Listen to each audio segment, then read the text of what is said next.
that we're always in some sort of process, and there are certain seasons when the process is dramatic and we feel it. You know, it's kind of like watching your teenager. You know, when they're born, they begin the process. When you watch your child being born, they begin the process and they start walking, and then there seems like there's a few years where they're growing, but the process isn't so dramatic. And then, you know, 12, 13, 14 years old, whatever age, they hit puberty, and then there's this bell curve that goes whoop, and all of a sudden you say, I mean, it becomes very apparent that we're in transition, right?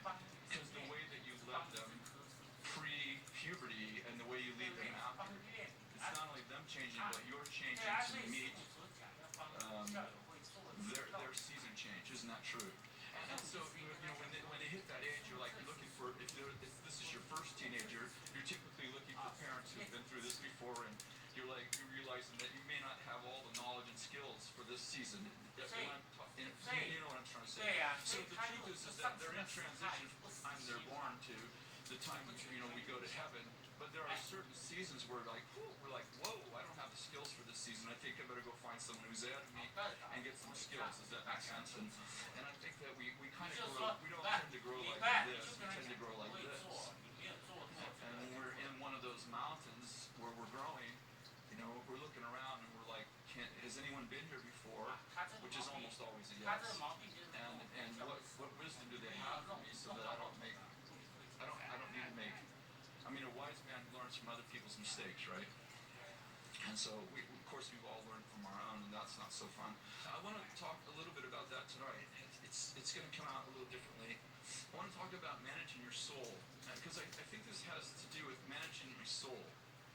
And maybe it's different than that, but I feel like I manage my spirit life pretty well in the sense that I have fairly good disciplines. I know there's people that have better ones.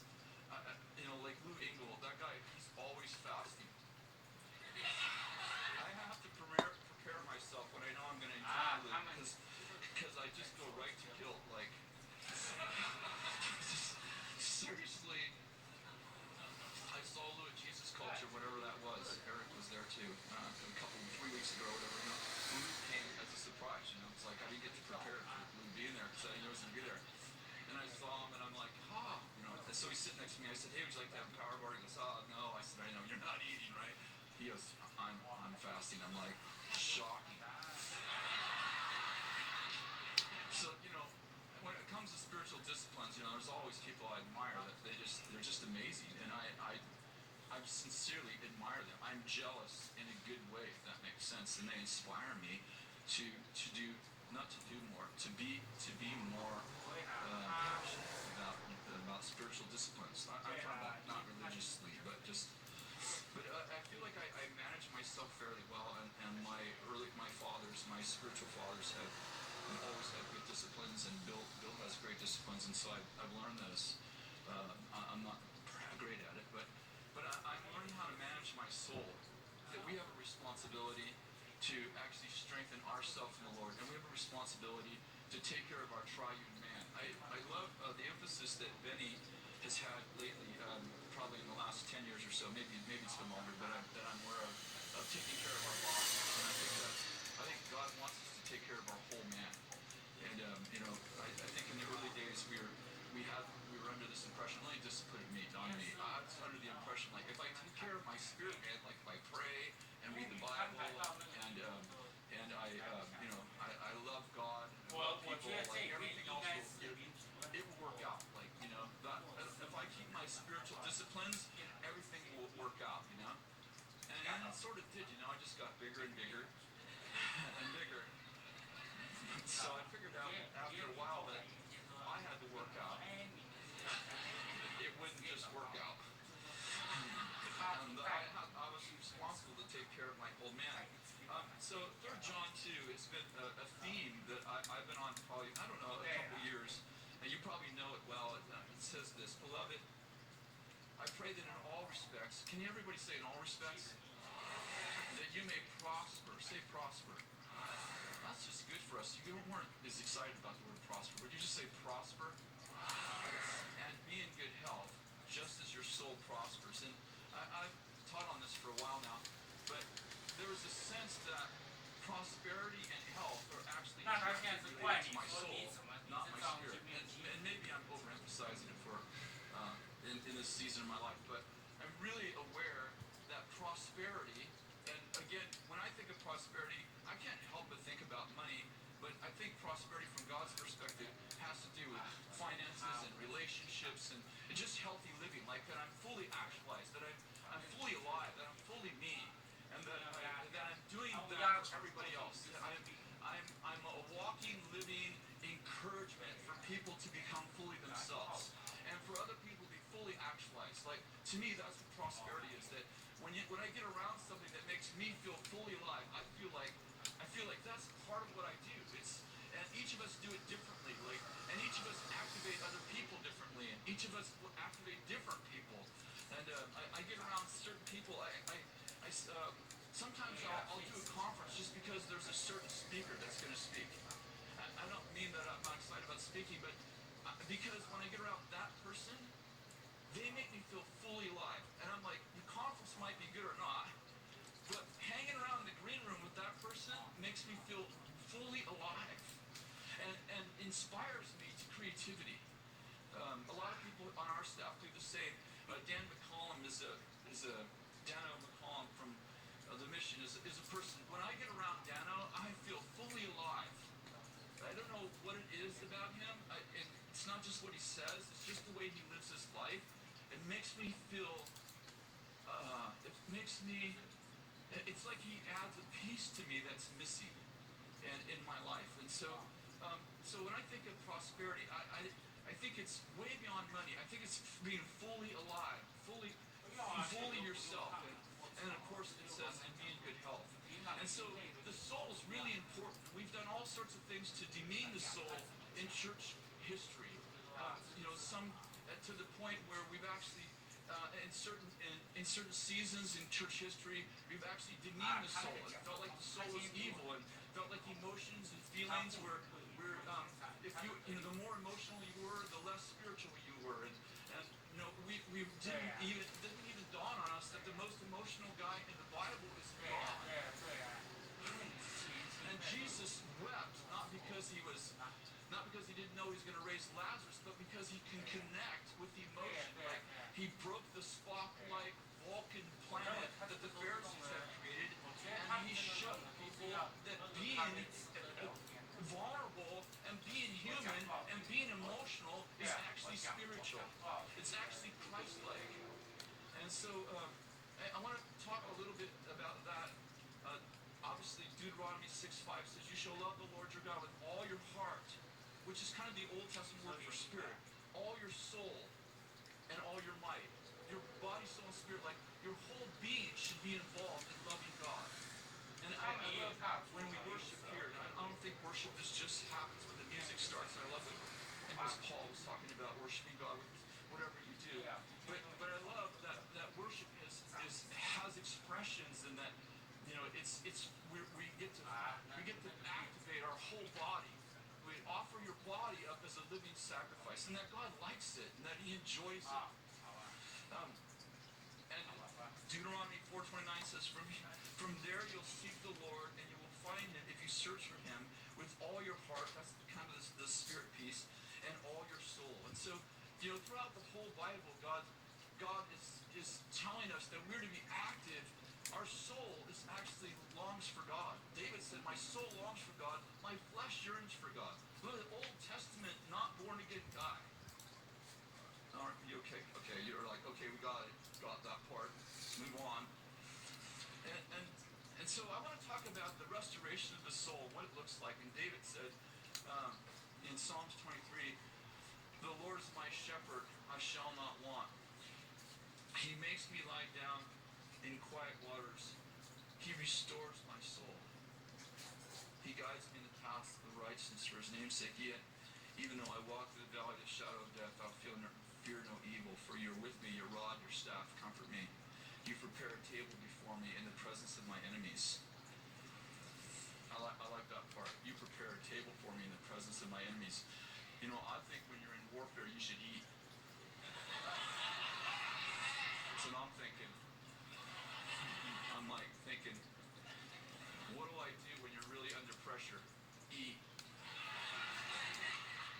go, hey devil, watch me. We're going to have a feast. That may not be true, but anyway. Prepare a table for me in the presence of my enemies. You anoint my head with oil. My cup overflows. Surely goodness and mercy shall follow me all the days of my life, and I'll dwell in the house of the Lord forever. Obviously, the part I want to key in on is David says, the Lord restores my soul. Not my heart, not my spirit, which I'm sure he does, but in this David's case, he's talking about the Lord restores my soul. And I want to ask you what you do to rebuild your soul. And what do you do to expand your creativity and compassion? Your capacity for creativity and compassion. And I just was having a conversation with some friends the other day. I still have some. It's pretty cool. They're not on Facebook. And I realized this, like, our spirit has unlimited resources. How many of you know that the spirit world lives in eternity? Like, you're already seated in heavenly places. How many know you're already seated? You're bilocational, as Steve Thompson said in the conference, which I thought was awesome. Your spirit doesn't sleep. Your soul sleeps, but your spirit doesn't sleep. You know, sometimes when you have a dream, have you ever had a dream and you felt like you woke up in the morning, even though you slept really well, but you felt like you worked all night? And sometimes a dream is when your soul sleeps and your spirit has an adventure.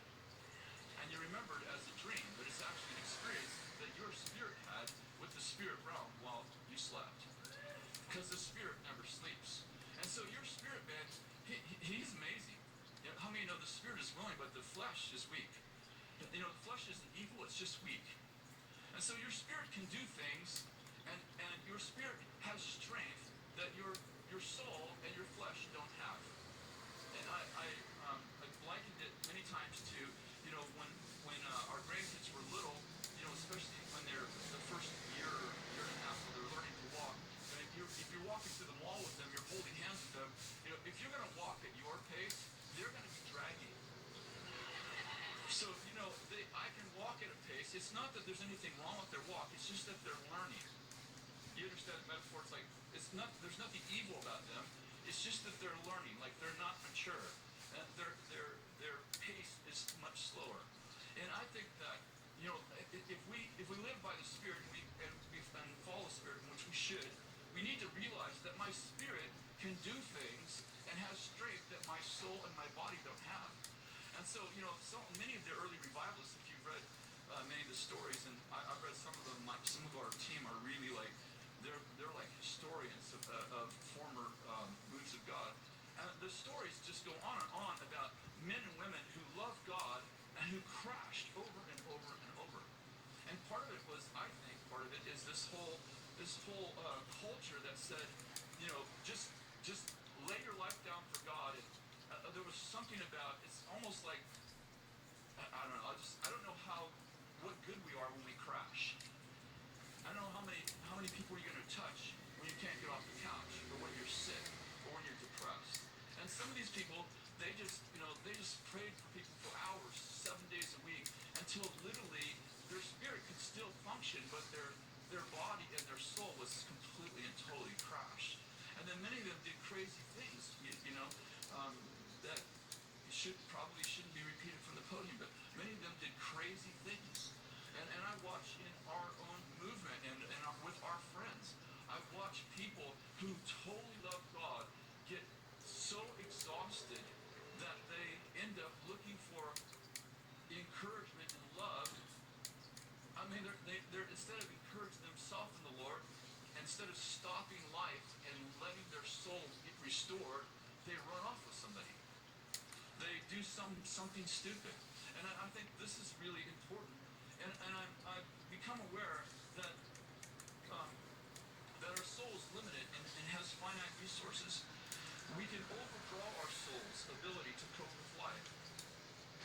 You can be overcommitted, but you can't be overdrawn with time.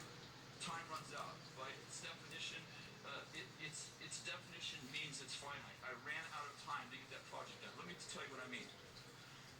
Sometimes if you don't manage time well, And there's all kinds of tools that manage time, right? You manage time.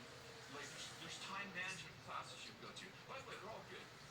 But you can run out of time. You can say, well, I ran out of time to get that done.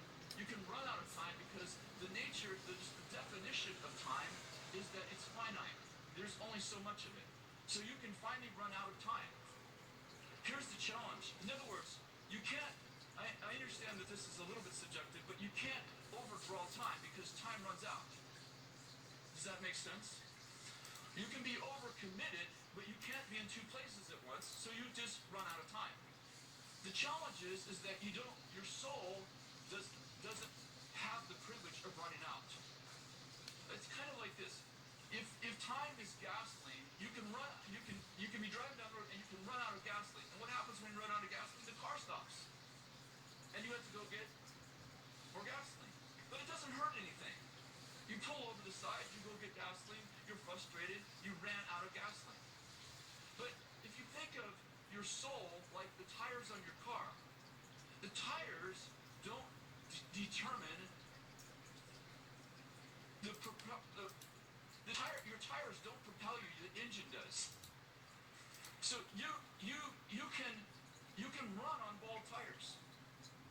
Does that make sense? You can keep driving even though the tires are completely bald until one blows out.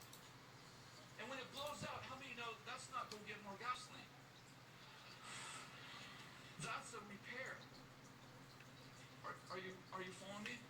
And I guess I'm watching the world around me and lots of the people around me in my own world, and I'm very concerned about my own world, and I'm feeling like I was having a conversation with some very powerful people in my world, and it actually just began as a prophetic word. I had this prophetic word for a friend of mine, and I said, we're having lunch one day, and I said, I'm very concerned that, not that you're doing anything wrong, but that God is opening up prominence for you, and the doors are opening, more people, and I see God promoting you.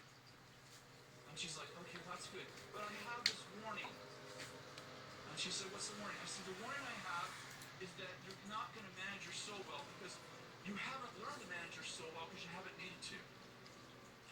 Like you can actually, you have this much capacity, and actually you're living in a life that your soul has this much capacity, and you're living in a life that only requires this much.